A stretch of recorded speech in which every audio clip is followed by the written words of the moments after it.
Gerakan isi piringku untuk memperoleh gizi seimbang. Apa itu isi piringku? Gerakan isi piringku adalah slogan sekaligus edukasi dalam rangka pemenuhan gizi seimbang dalam sajian satu kali makan. Namun, di era yang modern ini, terkadang kita abai dalam hal pemilihan makanan. Seperti sering konsumsi makanan instan, sering mengkonsumsi junk food, dan mempunyai pemikiran yang penting kenyang. Padahal, gizi sangat penting dalam pembangunan nasional berkelanjutan. Apa saja sih permasalahan gizi di Indonesia? Menurut survei demografi dan kesehatan Indonesia, pada tahun 2012, anemia pada ibu hamil akibat kurang gizi menyebabkan kematian 359 per 100.000 kelahiran. Selain itu, berat bayi lahir rendah di bawah 2.500 gram diperkirakan ada 350.000 bayi tiap tahun. 7,8 juta dari 23 juta balita stunting.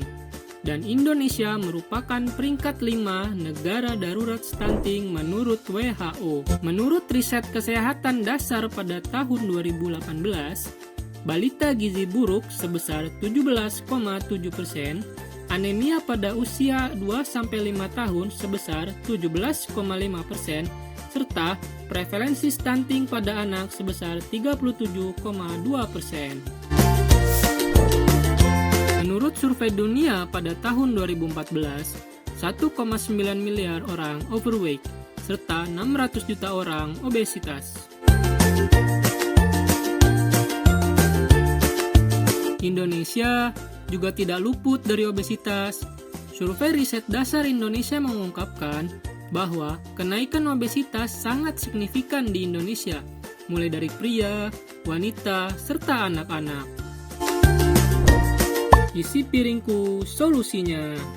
Isi piringku adalah program yang digagas oleh Kementerian Kesehatan pada tahun 2014 yang dirumuskan dalam Peraturan Kementerian Kesehatan Nomor 41 Tahun 2014 yang bertujuan untuk menggantikan pedoman gizi sebelumnya, yaitu 4 sehat 5 sempurna yang dianggap tidak relevan lagi. Pengganti 4 sehat 5 sempurna yang dianggap tidak relevan lagi.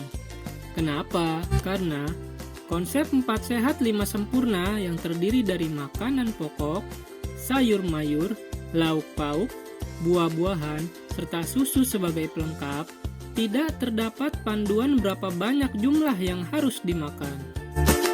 Sehingga menimbulkan kesalahpahaman di masyarakat tentang konsep 4 sehat 5 sempurna ini. Contoh kasus seperti ini, jikalau seseorang makan dengan nasi, lauk pauk, serta sayur seperti gambar tersebut, porsi nasi dan lauk terlihat lebih banyak ketimbang sayuran, dan terlihat pola makan ini tidak seimbang. Apakah berdampak bagi tubuh? Tentu saja. Jikalau seseorang makan dengan pola makan seperti ini, dari hari ke hari, bulan ke bulan, bahkan tahun ke tahun, akan menimbulkan obesitas dan penyakit degeneratif seperti penyakit jantung, diabetes, serta hipertensi, sehingga berakhir di rumah sakit. Bagaimana penerapan konsep isi piringku? Komposisi makanan pokok yang terdiri dari berbagai macam makanan pokok, mulai dari nasi, singkong, hingga mie, dengan porsi 2/3 dari setengah isi piring, dengan contoh penerapan makanan sebagai berikut. Komposisi lauk pauk, yang bersumber dari protein hewani maupun nabati, dengan porsi 1/3 dari setengah isi piring, dengan contoh penerapan makanan sebagai berikut. Komposisi buah-buahan yang terdiri dari berbagai macam buah dengan porsi 1/3 dari setengah isi piring dengan contoh penerapan sebagai berikut. Komposisi sayur mayur yang terdiri dari berbagai macam sayuran dengan porsi 2/3 dari setengah isi piring dengan contoh penerapan makanan sebagai berikut. Namun, isi piringku saja tidak cukup. Harus diimbangi dengan olahraga teratur. Hidrasi sehat, minum 8 gelas air dalam sehari, rajin mencuci tangan dengan sabun, dan selalu monitoring berat badan agar tidak obesitas. Dampak konsep isi piringku dalam kehidupan, salah satunya yaitu produktivitas yang meningkat. Serta harapan hidup yang lebih panjang.